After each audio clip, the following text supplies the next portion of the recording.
Thank you everyone for joining us tonight for the virtual closing of our recent exhibition at Commerce Square, Unsaid, by artist Summer J. Hart.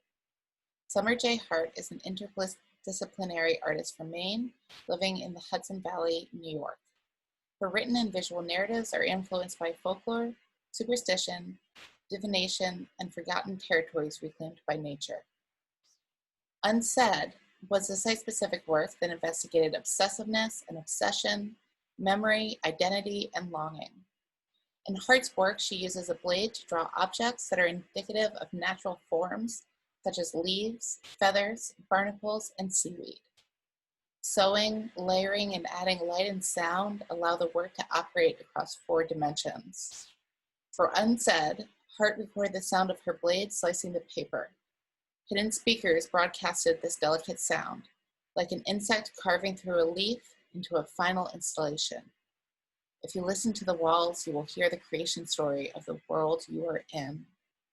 Tonight, we are fortunate enough to have Summer J. Hart reinstall Unsaid in another location, so we can all share in our goodbyes and see it one last time. Thank you so much for having me. Claire, I really want to thank you and Liz and the entire InLiquid team for not only this special closing, but for also choosing my work and trusting me to install it in the very first time at your new venue at Commerce Square, which was so gorgeous. And even though it hung there kind of quietly for a long time during the pandemic, it felt right. It felt kind of right. And I also wanted to thank Melanie Leonard from Winono and Company, who let me install the show again in her beautiful store. And I also wanted to thank my family, who live in an ever-changing installation currently of plants, actual plants. And to all of my friends who are wordsmiths, painters, musicians that helped me through each stage of this process. I also want to take a moment to make note that this shop in this little village in New York stands on the original territory of the Munsee Lenape, a sub-tribe of the Lenape known as the Wolf Clan. So, as Claire said, I'm an interdisciplinary artist. I studied book arts and printmaking in Hartford, Connecticut, and then also at the University of the Arts in Connecticut. And I work in a lot of different mediums. Most recently, large hand-cut paper installations that sort of wonder what it looks like for nature to take over a post-human landscape. So they're inspired by fairy tales and creation stories. They're inspired also by plant defense mechanisms. I work a lot with light.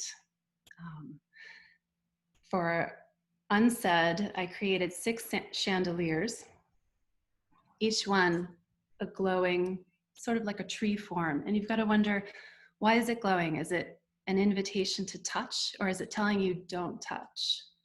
So I like to kind of exist in those in-between spaces where you don't really know if something is beautiful but also dangerous. I prepared a little video for you guys tonight, but I wanted to clarify a couple of things before it starts. I talk about 3 separate shows: Protection from What Remains, which was at the Art Department Collective in Philadelphia, and Unwritten was at the Sans Gallery in Bangor, Maine, and then Unsaid, the 3rd, hung at Commerce Square in Philly. So I'm going to share the video, and then I thought that we could take a walk through the work as it is reinstalled here. Just take a wander through it, and then we can talk about it.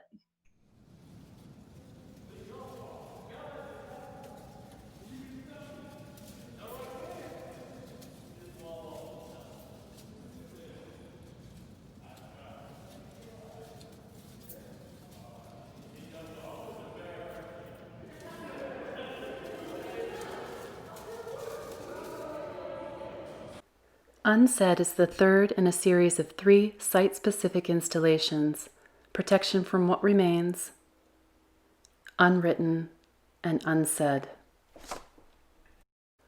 Protection from What Remains had 2 parts: an invasive corner with light and tendrils reaching, and an alleyway with ghosts cut from the Tyvek that the original piece was wrapped in.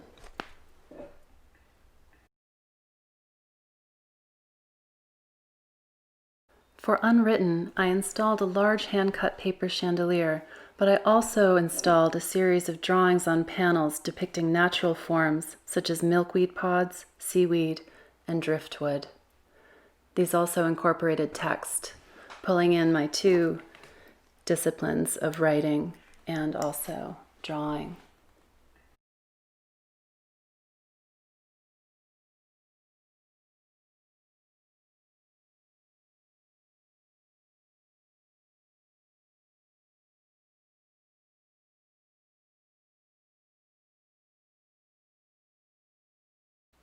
For Unsaid, I wanted to create a sound element, so during the process of creating the piece, I recorded my blade cutting through the paper.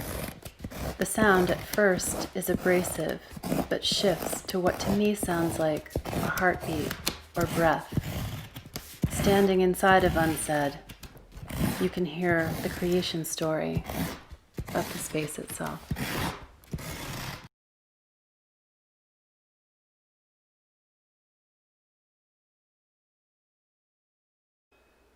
During lockdown this winter, I became obsessed with these invasive pods, the Eurasian water chestnut, that collect at the shores along the Hudson. I started drawing also with shapes in space. I started sewing weird sea creatures floating in nets, climbing out of the water.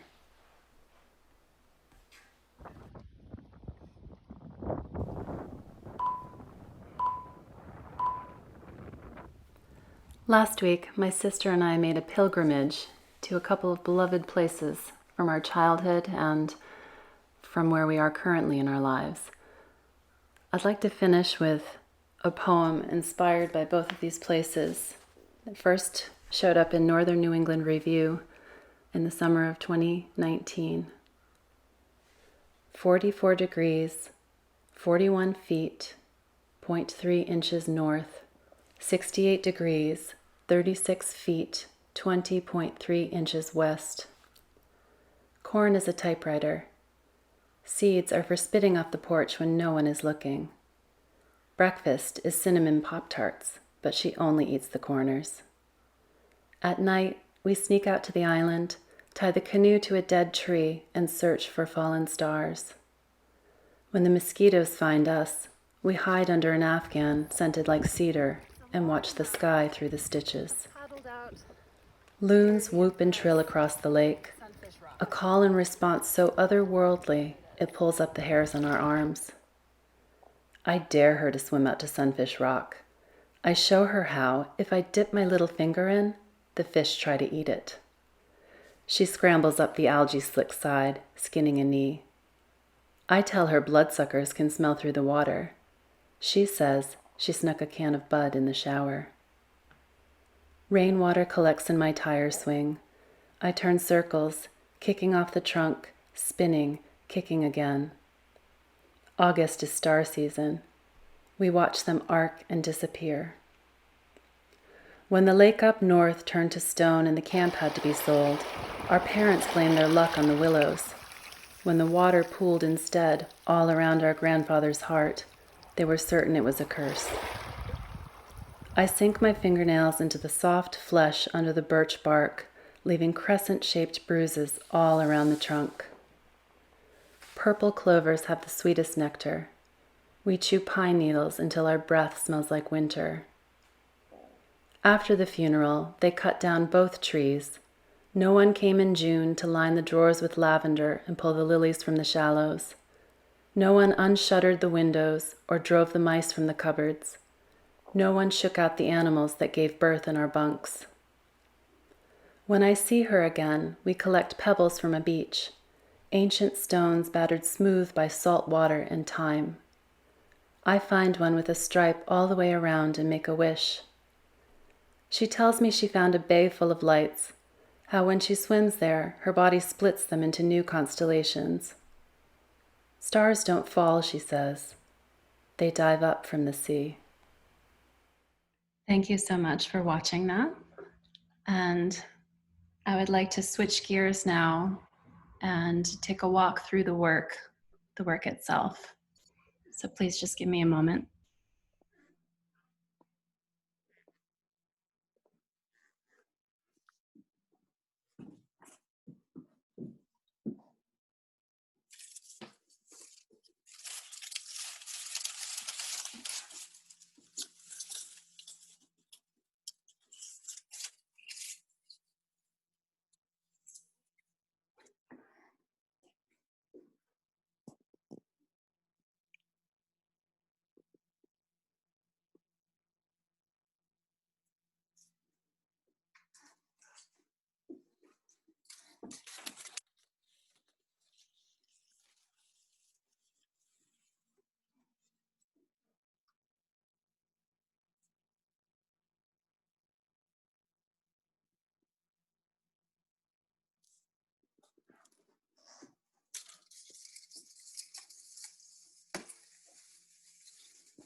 Hi from inside. Hi. Hi. Thank you so much for the tour, Summer. And it was so fun to hear the sound that the piece makes as things are wrestling on it. So I guess there are some questions for you. What is the material that Unsaid is made from? The material is actually, it's a synthetic paper called Tyvek, which is the sort of material that you would use in the construction industry to wrap around a house before putting the siding on. It's kind of a weatherproofing, another barrier. But in the graphics division, they make this white Tyvek. And in some cases, it actually has a lower carbon footprint than using paper from the mill. And it's incredibly durable. I mean, I can tug on it, I can play in it, I can wrestle it. It's a pretty beautiful material to work with. So when this was installed originally on site, I'm assuming you didn't want people walking through it and interacting with it the way that you just were, or was that an option? I actually would have loved to have people walking through it and interacting in that way. I've hung this similar work in spaces. There was one where there was a children's dance class that was going on, and I think we only had one like real tug down, but otherwise everything was fine. I had some dancers choreograph a piece and dance inside of it, which was really wonderful. And part of the beauty of it is the way that it does rustle, and that you can touch it and you can handle it, even though it looks very lace-like and delicate. Nancy was wondering if you ever combine your written work and poetry with your visual pieces. And if so, how does that incorporation look? I've been a visual artist my whole life. And I guess to some extent, I've been writing too, only not outside of my head, apart from the last couple of years. So it's a new practice for me. And it's still really emerging. There is always an undercurrent of something in my work. There's a narrative there. I just don't necessarily want to impose my narrative on anyone else. I want them to get their own, like, just open vibe of the place. I mean, I don't know. The way in which I think of the writing and the visual practice as coming from the same hometown, but maybe they don't know each other quite yet. Sometimes they do overlap titles. There might be I did a show called 7 Days to Forget What's Below, which is a line from one of my poems. So they kind of cross over in that way. Great. Natasha wondered if you could explain where the theme of obsessiveness comes into your work. And she also says, hello from London, England. I would say it comes in more as the actual physical practice of it. I mean, my background in printmaking, I mean, I would do print after print after print, and like the whole process of, like, if I were making an intaglio of, you know, putting the plate in, putting the ground and the plate in the acid and burnishing it away, and like everything step by step by step process. And then to pull an edition of prints, you're doing all the same over and over and over again. And these pieces are, I mean, I'm cutting the same shapes, and I've been doing it since 2016, the same shapes. And I'm not bored of it. It's I don't know, it surprises me every time I install one. So the obsessiveness is there, I guess, in the practice of making it, mostly. Yeah, it's certainly repetitive, for sure. I'm just, you know, imagining how many cuts are just in the work that I can see right behind you right now, and it's just like a lot. Get close to it. So much more than what we can see in that one view. So another question from Mandy, wondering if you'd talk more about the dance piece. Okay. So I hung a piece in a collective art space in town here in Cold Spring, and some dancers came in and they saw it. And it was very much like this, only the sheets were much larger and further spread out. And they asked me if it would be okay for them to choreograph a piece, and they did this amazing dance where they moved in and out of the sheets, but they also cast shadows all over the ceiling with flashlights. And it really became this entire environment with these like snaking shadows all over the ceiling, and the density of the piece grew so much, but also the contrast of their bodies moving through it. It created something that was pure magic.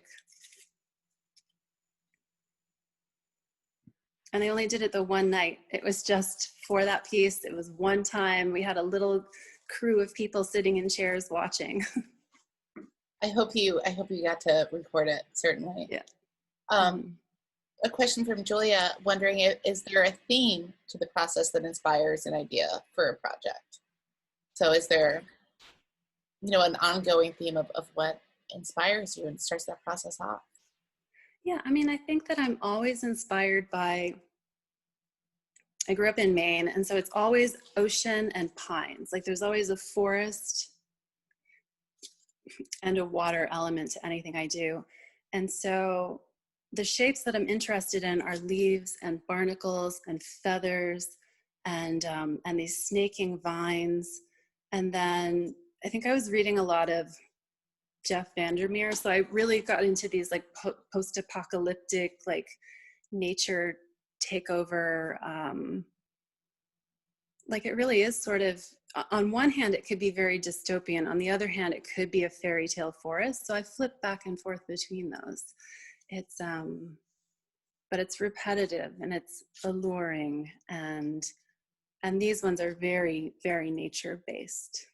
A question from, and I'm sorry in advance if I mispronounce this, in Jelly.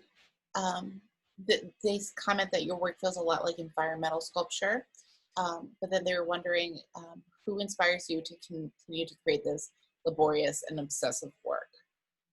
So I guess that could be general or other artists.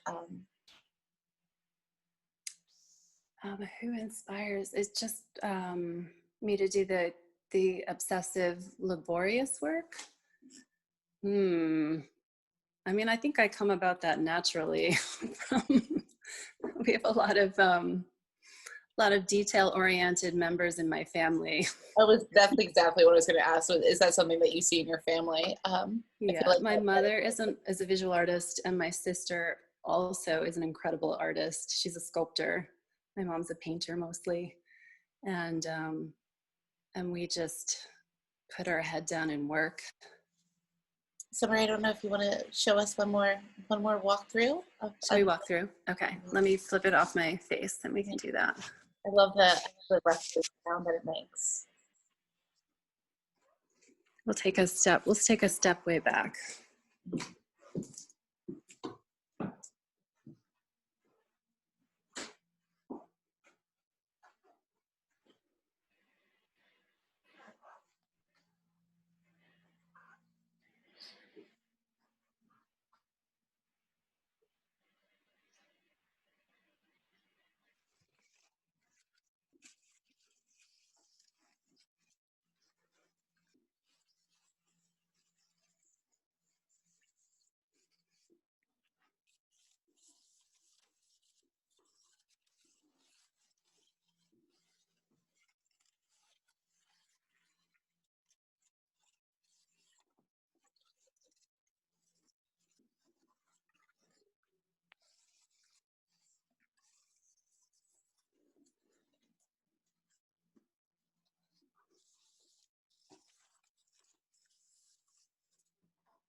Thank you so much.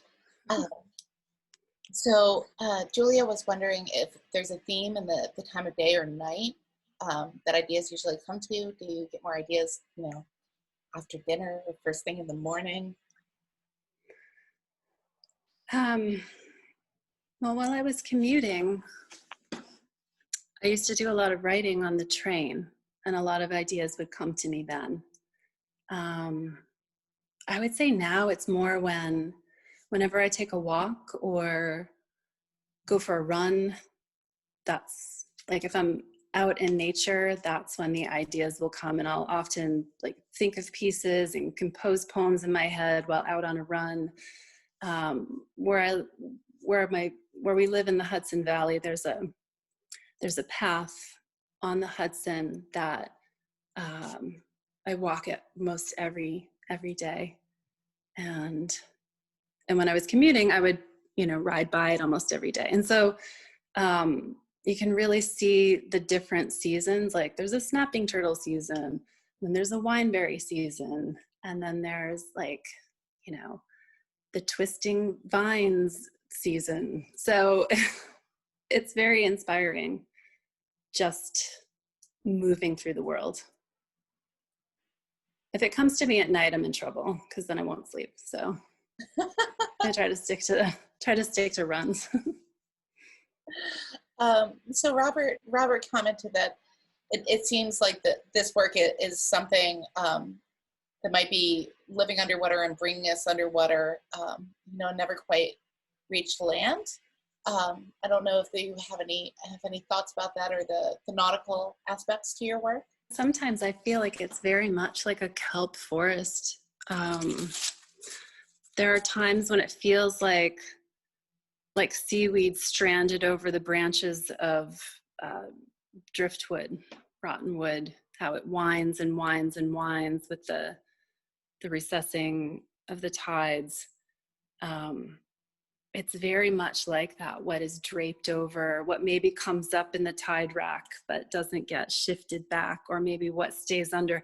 When you can see seaweed just dancing underwater, just like, I don't know how else to describe it. It's just, this summer on Islesboro, I looked and there was purple flowers blooming underneath the water. They were just astounding. So it does at times feel like it's a forest, and sometimes I feel like it's a kelp forest. So another person was wondering if your work has ever been installed outdoors, and if so, are you okay with the work losing its brightness, or maybe getting damaged and beat up from the elements? One of the pieces that I did for my show at the Art Department Collective in Philadelphia. So I had done, something very similar to this in the corner, and it's like reaching vines. But then I had taken the Tyvek wrapping paper and I cut them into strips, and then I strung them up in the alleyway in between two buildings, and they made such a soundscape. It was like a tropical storm. It was amazing. And it was just like a whole above sea of them flapping around. I would love to install this work outside. I'm not that worried about it. It's a very durable material. I use the pieces over and over and over again. Some of these have been around since 2018. I just change them up a little bit. I rearrange things, but I use them over and over. I wonder what would happen. Would algae grow on it? I don't know. I don't think so, because it's mold resistant and water resistant, but I would love to hang them from the trees. I had this whole idea to go rogue and do these rogue installations at the train, the train station downtown, or on hiking paths. I mean, that's maybe something to revisit. I also did another drawing of my grandmother, and I fringed it and I hung that up in the trees. And so when the wind picked it up, her face disappeared, but when the wind settled back down, it reassembled, which was, that was kind of I loved that one. And so did that live outdoors for a while, or was it just temporarily hung to see what would happen? Yeah, I mean, I didn't have permission to leave it out there. So I left it out there for a while and took a bunch of video and photographs of it, but I didn't get to see how it would weather. I'd be very curious to see how they would weather. I'd love to do more of a mixed media with found objects and Tyvek wrapping around branches and just let the wind take it. Yeah. And so I guess I'm curious, working with you, I guess, pre the shutdowns, it seemed like all of your work, at least that I had seen, was pretty monochromatic. And it seems like, looking at the work that's been in your studio the last few months, there's a lot more color than at least of the work I've seen before. And so I'm wondering, if you're planning on sticking to mostly a white palette, or is color going to start coming in more to your work? I always tend to I have worked in the past with color, quite vibrant color. So I did the series of paintings called Songbirds that were referencing 19th century zoological and biological plates and Victorian children, and I kind of painted them, but I painted them as if they were prints, so layer to layer to layer, and then an etching kind of style. they had every color combination you can imagine. It was just like a candy colored dreamscape just everywhere. And this work, I'm really only interested in the white and the shadow. But the color that I've started adding in is neon. So it's now, like there's nothing in between. It's just black and white or neon, which is fun because it glows on the walls and it just like creates all kinds of spooky, odd effects. Yeah. So Melanie in the audience says that your grandmother piece was one of her favorites, and that she totally supports the Roguewood project. And she's wondering, just to put you on the spot, what would your next spot be, and of what or who? So you're gonna go rogue. You're gonna install something out in the world. What are you doing? Why, is she helping me out? You might. Get a headlamp, Melanie. We're going.